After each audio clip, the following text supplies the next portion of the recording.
అసలు థైరాయిడ్‌లో ఎన్ని రకాలుంటాయి? మనం దీన్ని పూర్తిగా లైఫ్ టైమ్ మందులు లేకుండా నివారించుకోవచ్చా? వీటి గురించి మనం ఈ వీడియోలో పూర్తిగా తెలుసుకుందాం. థైరాయిడ్ అంటే ఏంటంటే, థైరాయిడ్ మెడ అడుగు భాగంలో ఉండే చిన్న సీతాకోకచిలుక ఆకారపు గ్రంథి అన్నమాట.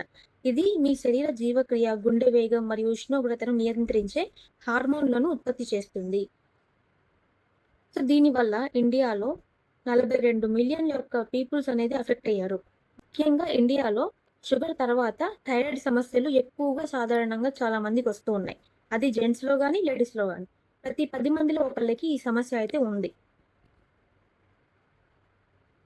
దీంట్లో ఎన్ని రకాలుంటాయి అంటే 2 రకాలుంటాయి. ఒకటి హైపోథైరాయిడిజం, రెండోది హైపర్ థైరాయిడ్ అనమాట. సో, చాలా మందికేందంటే హైపోథైరాయిడ్ ఉందా? హైపర్ థైరాయిడ్ ఉందా? దీనివల్ల ఏంటి తేడా అనేది తెలీదు. సో, ఈ 2 తేడాలంది ఇది.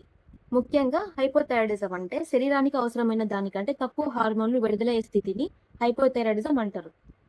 ఇంకోటి హైపర్ థైరాయిడిజం ఏంటంటే అవసరానికి మించి హార్మోన్‌లు అధికంగా విడుదలయ్యే స్థితిని హైపర్ థైరాయిడిజం అంటారు.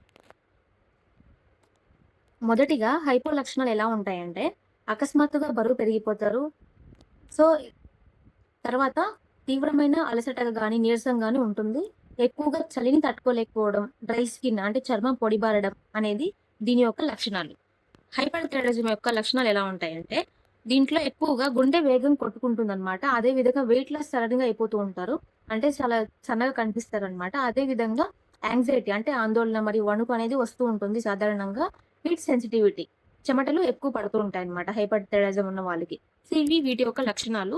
అదే విధంగా దీన్ని మనం ఎలా తెలుసుకోవాలంటే టీఎస్‌హెచ్ టెస్ట్ ద్వారా మనం తెలుసుకోవచ్చు. అంటే మీకు హైపో ఉందా? హైపర్ ఉందా? అనేది దీని ద్వారా మనకి తెలుస్తుంది.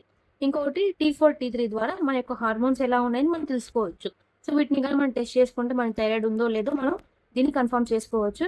ముఖ్యంగా మేజర్ కాసెస్ ఏంటంటే శరీర రక్షణ వ్యవస్థ గ్రంథిపై దాడి చేయడం, అదే విధంగా ఆహారంలో అయోడిన్ లోపం లేదంటే అధికంగా ఉండడం, ఇంకోటి గర్భధారణ మరియు ప్రసవ అనంతరం మార్పులు రావడం ఇవన్నీ ఉంటాయన్నమాట.